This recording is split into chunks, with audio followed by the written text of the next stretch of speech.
You cannot screw this up. Very expensive. Yes.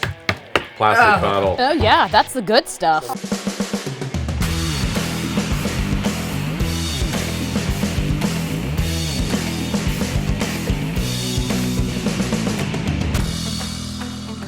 Hey everybody, it's Mac McCormick. We're back with Big Whiskey Rebellion. Today we are doing a show on cheap versus expensive bourbon. Can normal people tell? Now these are not normal people. It's my friend Brian. He actually works with me here at Big Whiskey. And when Brian first wanted to come start working here, I decided that he was the ideal candidate because he knew more about whiskey than me, which I don't say that about very many people. There's my friend Jessica and my friend Roby. Both of these people just drink voraciously. No, I'm just kidding. That's why they're here. But I want to show that people can tell the difference between cheap stuff and expensive stuff. It doesn't mean that one's better than another. It just means that you can. And so part of this whole experiment is to do a blind tasting. So I'm actually going to make them turn around. So if you guys can please turn around. Look at the power I have. So the important thing here is that these whiskeys are going to be the same proof, or at least close. One is 100 proof and one is 101 proof. I don't know that that's enough of a difference to make a significant difference, but I did want to grab a very nice, expensive bottle of whiskey and then compare it to a cheap one. I guess I should pour myself one too. Well, and then Max says I know more about whiskey than him. You cannot screw this up. Actually, just for you, Brian, I'm pouring 2 shots of Old Crow. You guys can turn around again. So before you have 2, obviously, very nice looking bourbons. I want you to try both of them and tell me which one you think is the more expensive bottle. That's really the entire intent of this entire show. What do you think about the 2? I think this is the more expensive one. It's got more depth. It's got I don't know, I think it has more depth. It does. I think that it's got a more rounded flavor as well. Okay. This one is definitely, well, first of all, it's like my first drink and it's 11 o'clock in the morning. Yeah. Yes. But it's a little aggressive. And to those of you at home, 11 o'clock in the morning is not that early for most people, but Brian's a bartender, and so we go to bed at 3:34 in the morning. I just woke up. Tastes younger. Yes. We can see the bottles and you can tell. I don't know if those are the actual bottles or not. Oh, good point. Oh, true. I mean, color alone, the one on the right is darker. Yeah. It's also more wine people would call it full-bodied. I think it has a little bit more viscosity to it, in my opinion. I'm gonna be extraordinarily frank. I know literal shit about whiskey, except what you've taught me. Yeah. So in order for me to guess this, I would have to drink more whiskey, which I don't drink a ton of. Based on color alone, because quite frankly, I prefer the left taste-wise. Right. It just happens to be my preference. Yeah. Based on color alone, I would say it was the right. Okay. Well, I would say that you are correct. So the one on your right is the older whiskey and the more expensive whiskey. The one that you said you prefer is actually a $19 bottle of virgin bourbon. Which It's a solid. No, it's Yeah. okay. That's Yeah. the whole point of this is not necessarily you can taste the difference. You can see that there's a difference in these whiskeys. Yeah. And that's kind of part of the whole point of this show is to show people that they can see it. Whether you want that one or not doesn't matter. I've had many situations where expensive bottles to me weren't as good as cheaper bottles. As a matter of fact, that's the entire reason this whole restaurant exists, because I started trying expensive things 25 years ago and wanted to seek out the ones that cost less because I'm a cheap bastard deep down. And like once you have the good stuff, you want to keep drinking the good stuff, but you don't really want to pay for the good stuff. Sure. So $20 bottle versus $200 bottle. Bottle. Yes. I actually like.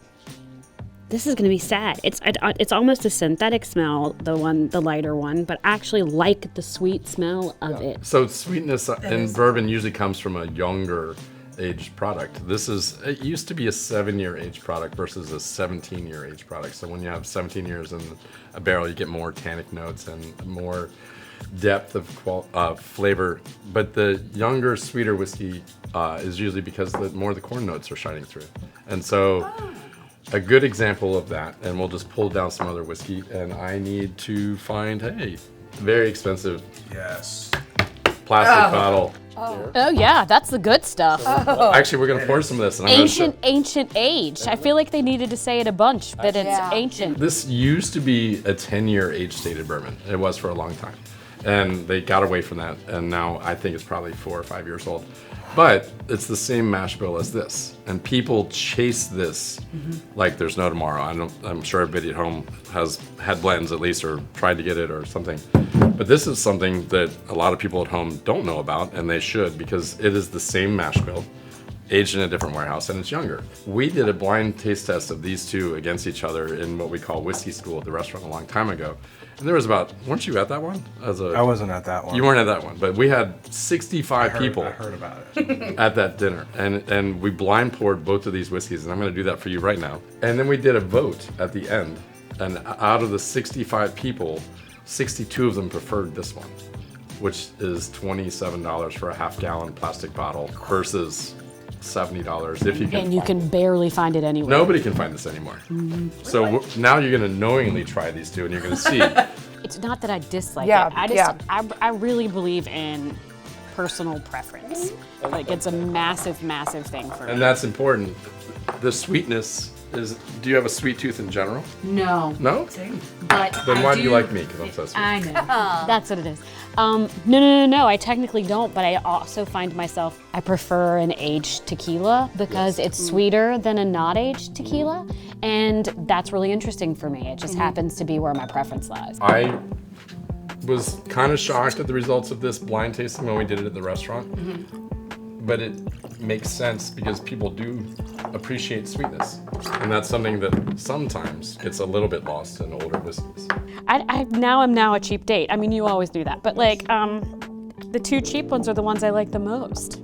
I still like Blanton's. This doesn't have as large of a flavor profile to me. Yeah, no, it doesn't. It's sweet. Yeah. And it's got really nice It is caramelization. way easier to drink. I'm not saying that it's better. Yeah. They're different. Whereas this is sweet and bright corn notes Yep. that you kind of expect from a younger bourbon. This is deeper in flavor and more complex. However, the tannins, sometimes people, it's not their thing. Just like some people don't like oaked wines so the younger whiskeys sometimes are preferable to some people. Have your preferences changed with age? My preferences have changed actually with knowledge more than age necessarily. I've developed appreciations for whiskeys that I probably wouldn't have liked before, and I taught myself to appreciate them. We develop taste based on appreciating flavors. We wean ourselves off of needing sweetness or candy notes or cookie notes or whatever. There are still some flavors it's not my thing, but I've learned to appreciate them so I can help customers. I'm not a Isla whiskey fan. It's not my flavor profile that I'm gonna choose to drink when I'm out enjoying myself. However, Brian likes those, and so I didn't start liking them until I started working here. yes, and so you learn to appreciate. Yeah. Well, I finally had a good one. Well, there's lots of good ones, but it's still not my Yeah. chosen Can you walk me through the flavors of that? Because I don't, of an Isla whiskey. yeah, I don't want it, but I want you to tell me about it. Actually, I'd rather have you tell me just by smelling a bottle. Hold on one second. Oh man, Oh, I feel like you're trying to kill me. I'm not. The Ardbeg Anoa, I want you to just smell that. And you tell me what you smell. I don't want to even pour it for you. I just want you to smell it. What was that face? So I don't enjoy stuff that smells like this. So I don't drink mezcal. I mean, it smells literally like it smells like the inside of a fireplace in Ireland. It's pretty close. I'm not, this would rip my taste buds right off. Not everybody wants that, but there are people that's all they want. no. Oh, no. This is like a colonial day fireplace. A colonial day fireplace? I don't Yeah, even know when you what walk around colonial Williamsburg, you Do can they use smell- peat there? It smells like burning Peat. peat. Well, so once you like get past the peat, there's like really great sweetness. Yes. No, there is, and it tastes different than it smells. So can you silo your taste buds? Because like that's what it sounds Well, like. so I mean, at this point, I is that kind of making know. sense? Like at this point, I know. How long did it take you to get? Oh, I don't know. Technically, I've been like studying whiskey for like 5 years, but I didn't start drinking scotch until like maybe a year and a half ago, 2 years ago. And I did not like that stuff at all. I thought it was disgusting. That is actually the first bottle of Islay Scotch that I enjoyed. Yeah. Because it's aggressive and smoky, but then like it kind of like lets you down gently into like this really great, like almost like a red winey sweetness. Yeah. So what you're saying is it's not it, it's me. Is that what it is? When it comes to our When customers- letting us down gently? Okay. when it comes to our customers, this is maybe 5 to 7% of the people that come that want this style of whiskey. This is not necessarily for everybody, but the people that like it, they really like it because it's so unique and different. So to get back to the original 2 whiskeys, Yes. All right, I'm here. at this point with the original 2, if you take a nose of them, you're going to see a dramatic difference at this point. And this is where older whiskeys and more expensive whiskeys tend to hold up better. The nose on them A lot more oak. get a lot sweeter, a lot richer. And this And the younger one has actually more of like an acetone or like ethanol note. And so that is the one lesson today that everybody should go home with is there is a noticeable difference when it's just sitting out. Yeah. It just gets better It with smells them. much sweeter. Yes. Both of them do. All right. Well, thank you all so much. Thank you.